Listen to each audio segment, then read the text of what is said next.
Welcome home. This is the Irish Roots Cafe, where every day's a holiday and there's always room for one more. Come right this way, have a seat with me today in the corner booth celebrating our 54th week. We've got another full house today, not a chair to spare. I'm Mike OLaughlin, your host. Reach me on my webpage at irishroots.com, where you can check out our written show notes on the blog and take a look at all of our publications and podcast series. Yes, it's just another free service from the Irish Roots Cafe. And you might also remember that you can phone 816-256-3360 to leave your comments. You can also leave your family search, and I'll try to get it on a broadcast. And you can also leave your favorite song or recitation on my recorder, and we'll use it on one of our other episodes. Try it, you'll like it.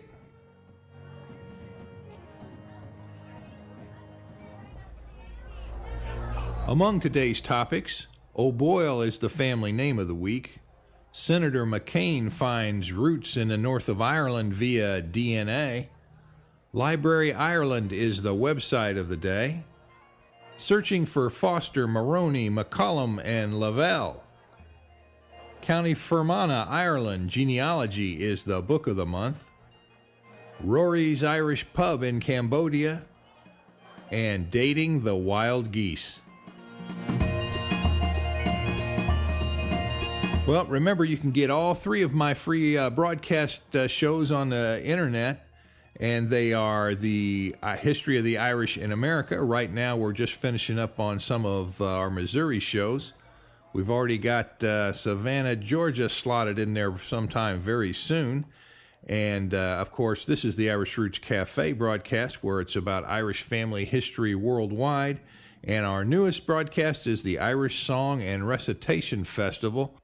So if you've got a song or a recitation, or you enjoy songs or recitations, especially with a historical aspect to them, turn on in there. We don't really have a lot of rules. Just got to be a good song, a good tune, or something new and exciting. Notes this week. Well, our Irish song broadcast featured a chat and sing for the famous Irish tune, When Irish Eyes Are Smiling. I wonder who wrote that song and when. Well, you know, there's one way to find out. Check out our Irish song broadcast. And the Irish and American show featured an interview with the Irish in St. Louis author, and had some notes on Joseph Murphy and the Murphy wagon. That was the wagon that took thousands, tens of thousands, hundreds of thousands people west during the Great Westward Migration on the Oregon and California trails. And of course, his wagons were used a lot on the Santa Fe Trail as well. They were a special make and model that nobody else had mass produced at that time. Joseph Murphy sure helped settle the West, and you ought to know his story. So that'd be one way to start. Well, let's see, the book of the week. The book of the week this week is County Fermanagh, Ireland, Genealogy and Family History Notes. And that's a book I wrote several years back. It's really a guide to researching the records and resources. It also includes County Louth in that volume. And I include some extracts from that book on my written blog on our webpage. And we talk about some of the most popular names in Fermanagh. And on that list that I put on our blog, I'll read a few of them off to you. You might know some of the top 10 names that were there, that you might recognize them. McGuire, McManus, Dolan, McGovern, Johnston, McHugh, Cassidy, Wilson, Thompson. And Elliott comes in next, and then Irving. And of course, then McLaughlin, Gallagher, Murphy, Riley, Fitzpatrick, Flanagan. And if I haven't named half of my audience by now, I sure am close. Well, let me see. Most of those old Irish names, you know, can have the Mac or O before them, and it can also have the Mac or O taken off. It just depends on the time and inclination of the day. And, of course, many old Irish names were translated or mistranslated into English from the original Old Gaelic, so it's hard telling what the proper spelling would be. I think if it's your name, the way you spell it is proper. And that's surely an Irish attitude, I think. Coming up later in this episode, where can you read about Senator McCain's Irish roots and his distant 8th and 9th cousins in Ireland and Missouri? Stay tuned and I'll tell you about that and about the place to go to learn about all those Irish places and place names you've been wondering about. A real good free resource. Now it's time for the Member Shootout. Well, here we have Edward LaRusso of Wareham, Massachusetts, and he's looking for the county of origin for William Boyle, who was born 1820 in Ireland, and he married Mary McLaughlin in 1827, and that was in Ireland about 1845 in a Catholic church, he says. 3 children were born in Ireland. That would be Catherine, Daniel, and William Boyle, and they moved to England, it looked like, where a 4th child, John, was born in 1857. And he says, see if this reminds you of yourself. 30 years of searching, we have been unable to find the county in Ireland this family comes from. All the records in us say Northern Ireland, and family stories support that assumption, but not a lick of proof. William's father is Daniel, and we assume because of naming patterns, his mother is Catherine. Any help appreciated. Well, be sure to help Edward out here. He's a good member, and we'll have Boyle is going to be the name of the week. So maybe we'll turn up some clues for you there, or at least get things turning in that direction. Well, member number 2, hello to Charles Foster of Mantua, Ohio, searching for Mary Foster from County Mayo to America. This is only a guess of the county, he says. It would have been in the last half of the 19th century. Boy, along with a few million of the rest of us. What a thing to do, have to sort through millions of records on millions of people. Anybody got some help on where Mary Foster might have come from, just get a hold of me. You can do that on all of these inquiries, and I'll get you in touch with the member. Member number 3 this week. Longtime member Francis J. O'Connor of Monsey, New York. He's searching for McCollum of County Fermanagh, who came to New York City in the 1840s or so. And we also have on that entry 1867 to Worcester, Mass. From County Kerry. Number 4, Henry B. Lavelle of Cairo, Georgia, a new member searching. And he says that he knows his family from County Mayo because his fathers told him that his grandfather, 2 brothers, and 2 sisters had to leave Ireland, he said, I think in the 1880s. Their name was Lavelle, and they changed it to Lavelle. Also, my maternal great-grandfather, John McCabe, fought in the Civil War with the 69th New York. Boy, that's a famous brigade, isn't it? And he said, I think he had a brother, Henry Bernard, my father and I. He says, my grandfather's name was John J. Lavelle, and he settled in Bayonne, New Jersey, and lived there the rest of his life. Date of death, 1928. He worked for Standard Oil. Member number 5, Tracy and Pat Maroney of Wellard, Western Australia. Searching for Father James Moroney, born 17/08/38. Grandparents were Christopher and Catherine. Well, keep that in mind too if anybody's got any tips or clues. Of course, you can spell Moroney E-Y or Y, and you can change those O's in that name to A's at times too. So I'm sure you know that. Keep your eyes open. And that reminds me to say thank you to each and every one of our members, because without you, these podcasts would not be possible. And we do accept donations, and we do welcome any sponsors. Brings us up to the mailbag. I think we have time for 1 or 2. Here's a letter from Patricia Clark Dorner from Ojai, California, 93023. And she says, hi, Mike, a friend gave me your Irish Families on the California Trail book. I'd like to submit one correction. The wild geese were those who fled Ireland after the Treaty of Limerick in 1691, not following the failed rebellion of 1798. I have researched, written, and produced the multimedia The Great Irish Rebellion of 1798. The stories, songs, the poetry. So I am particularly familiar with that story. Otherwise, I found your booklet to be informative. Have just had a book I co-authored published by Ignatius Press entitled The Judge, William P. Clark, Ronald Reagan's Top Hand, a bio of my cousin. It is doing well, and it does tell a bit of our Irish origins, but this wasn't the place for the full story. Good luck to you on your endeavors. Well, thanks, Pat.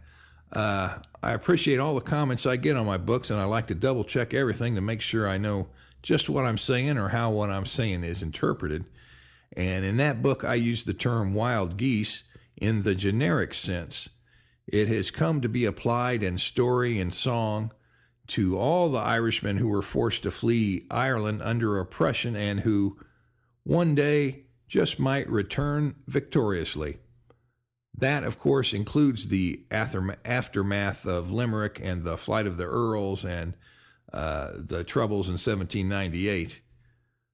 So I understand just what you're saying. I just thought I'd pass on what I was saying. Just there's very specific ways you can use a term, and of course there's more general ways, and I was talking in the larger sense. Thanks for dropping me the line. We've got time for one more letter, or email, should I say. I used to get more letters than I knew what to do with in the mailbox. Now it all comes through the email. Here we go. Hi, Mike. My name is Lori, and I'm writing from South Central Georgia. Ran across your website. Great and very nice job, by the way. And I was wondering if you can help me and one of my fellow researchers. He's running around in circles trying to do something about Old County Tyrone. Do you, by any chance, know of a place called Armagh? That would be spelled Armaghchclough. He has it listed from a family record as all run together. But I tend to think Clough, Clough, or Clough, may be a separate word. Do you have any old maps in maybe early 1800s that might show such a place? If you're busy and very cold out there in Missouri at the moment, I totally understand. Just thought I'd drop you a line to see if you recognize this place. Have a great week. Lori in Georgia. Oh, P.S. The name he researches are McKinney, Cooney, Boyd primarily, all who end up in Milwaukee, potentially via New York, and the Boyds via Canada. Well, thanks for the note, Lori. You will see that Claw or Clough is found in several counties throughout Ireland as a place name, and it could also be a distorted way of writing something like Clogher or Clocker. I think there was a Sea of Clogher up there nearby. And Armagh, of course, is also a county all by itself in the north of Ireland, so I would say it sure might be two words. And I'll make one of our special websites this week a place you can do some real quick research. Take a peek at one of the websites of the week and look up those two words in the topographical dictionary for free. It should prove interesting.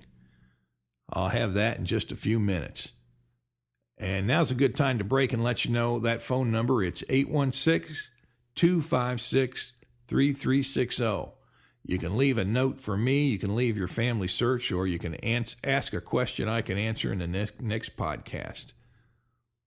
Boy, it's about time already to move on to the Irish family name of the week.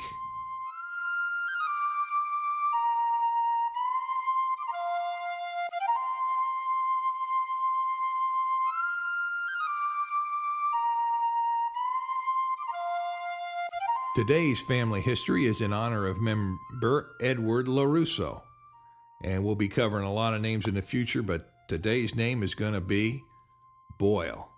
Now, there are a lot of different ways to spell this name, including, although they all sound like Boyle, here you can spell it B-O-Y-L-E, which is very common, but you can also spell it B-O-A-L, B-O-I-L, B-O-Y-L, B-O-L-E, and it can also be a shortened form of Boylan, which is B-O-Y-L-E-N or B-O-Y-L-A-N-D.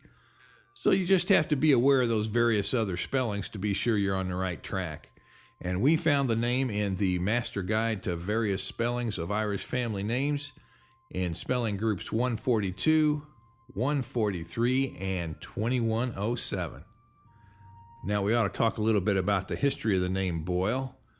Now, it's one of the top 50 most numerous surnames in Ireland when the survey was taken back in the 1800s. And at least 3 separate families of the name exist, one Irish, one English, and one Scottish, and that happens more often than you might think.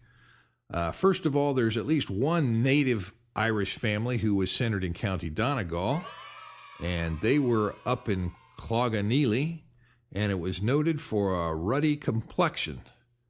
So you might spot the family members by that ruddy complexion they were sporting there in all the rain. And they always have been associated with that part of Ireland. And you also read in history about a Boyle family near Dysart in County Armagh, and they're said to have come originally from the barony of Boyle in Donegal. And of course, they're also found in Derry. Now, Scottish settlers arrived in the 17th century plantation of Ulster in Ireland, and they settled in and around Limavady in County Derry. And they're said to have come from Renfrewshire in Scotland. Now, these families are from the old province of Ulster in Ireland, and in the south, there was Richard Boyle, who arrived from England in 1588. He became the Earl of Cork and got lands in Cork and Waterford, and that included the properties of Sir Walter Raleigh. I think he was that fellow who threw down his coat so a young lady could walk through a puddle of water. Ruined his coat, but I think he made a permanent friend there. I'm not sure. But he's said to have become the first colonial millionaire. And he was tied into the history of the city of Bandon. And he played a part in the ousting of the Mahonies and the Donovans and a few others from their prominent positions of power in that area. And you'll see that while most people dropped the O from their names 100 years ago, O'Boyle was still the most prominent spelling in County Mayo. They held on to that O, and even 5 O'Boyles were born in County Antrim over 100 years ago in the 1890 birth index, I think it was. And the simple spelling as Boyle, B-O-Y-L-E, was centered in Donegal, Antrim, and Mayo. So all of those are up towards the north of Ireland there. That might tie into our family search of the week. And about 2 centuries earlier, that would be in the 17th century, O'Boyle was found prominent in Antrim, Donegal, and Monaghan. And without the O, you found the name prominent in Monaghan, Tipperary, and Dublin. One family of the name is found in the estate papers in the National Library of Ireland, in case you get the desire to do some serious research. Now, most of this information was taken from the Book of Irish Families, Great and Small. That's quite a compilation. Now we're going to move on to the Irish Book of Arms, and that shows the arms connected to the family name. Now, usually I can find 1 or 2 listings for a family that was fairly prominent, but for the Boyles, I have a record of 10 listings today that I put in that book, all for the name. That's sort of extraordinary. There's Lord Boyle in 1768, and Richard Boyle, Earl of Shannon, Edmund Boyle, who was born in 1765 and married Miss Points in 1795, Boyle of Limavady, County Londonderry, documented in 1897, and Richard Boyle, of course, Earl of Cork in 1722. And one more listing out of those 10, or here's a couple. There was Charles, the Earl of Orrery, and Charles, the Viscount of Blessington in Dublin, documented in 1722. And it looks like the symbols for one group are a stag's head as a crest, and 3 antlers appear on the shield. And for another group, you've got lions as supporters on each side of the shield, and it looks like the castellation or the top of a castle wall on the shield running at an angle. So I imagine those two families were separate. Now, if you go down to the Freemaster Index search on our webpage and you type in the name Boyle, what's going to come up? Well, here's what we found. Over 189 listings, so we sure can't go over them all today. But we found Boyle was in the 1659 census, of course, and the birth index of Ireland. And 5 times we found Boyle in the Families of County Donegal book, which makes sense based on the history we just read. And here we even found a Lieutenant Juan Ashton Boyle in the periodical index. And that would have been back pretty early. Maybe they'd be talking about the Civil War. I'm not sure. But that would have been from the index to the Journal of the American Irish Historical Society. And 4 listings are found in our Fermanagh genealogy book. And you can also find Mick Boyle, Boyle, and Mary and Robert Boyle in our Irish Families on the California Trail book. And, of course, in the Annals of Ireland by the Four Masters, Canellan translation, you can find the lands of the O'Boyles enumerated.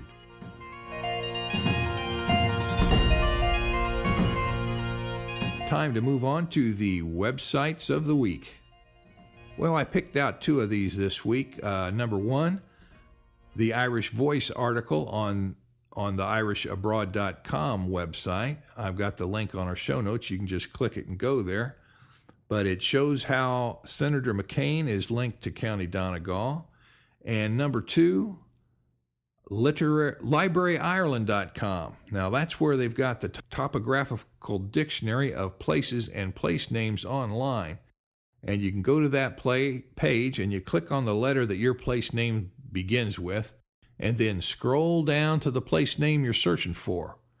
Remember that place names, spellings can change over time, just like surnames can change over time. So keep an eye out for names that sound right, not necessarily spelled perfectly. And I got a few other curious news and notes we'll back up on here for a second. Saigon Charlie is a blog that was sent to me the other day, and it talked about Rorys Irish pub that opened in Phnom Penh in Cambodia. And it talked about how Rory Berry from Dublin greeted everyone at the door when the place opened. And they served Irish stew, and family crests and names adorned the walls. And best yet, it was located just across from the Cambodian National Museum. Some things are just the same everywhere, I think. Now back to that DNA research on McCain. These folks found that there was a link to County Antrim and to County Donegal in the family line. This was in the January 23rd issue online. And the Irish Voice talked about the McCains or McKeans, cousins of the senator's ancestor, Alexander McCain, who immigrated to the U.S. from County Antrim in the 1700s. Alexander's uncle stayed in Ireland, and his children moved to the Finn Valley. And I guess that there was one family member in Missouri and one in Ireland, I think one in Donegal there. And now they say they're 8 or 9 generations, or 8th or 9th cousins. I can't remember, but it's an interesting story. Might tip you off on how DNA can help you, and it can also leave you pretty distant to the folks you're trying to trace. Well, I think we've just about done it for the day. We've run out of time once again.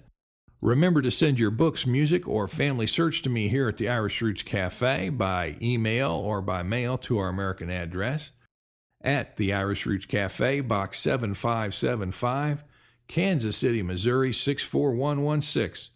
Leave your message or report on things in your part of the world on my phone recorder at 816-256-3360 or Skype me at Mick the Bridge. Members foot the bill, so they get first priority, but we're open to all. And by the way, a big thank you to all of our members. And away.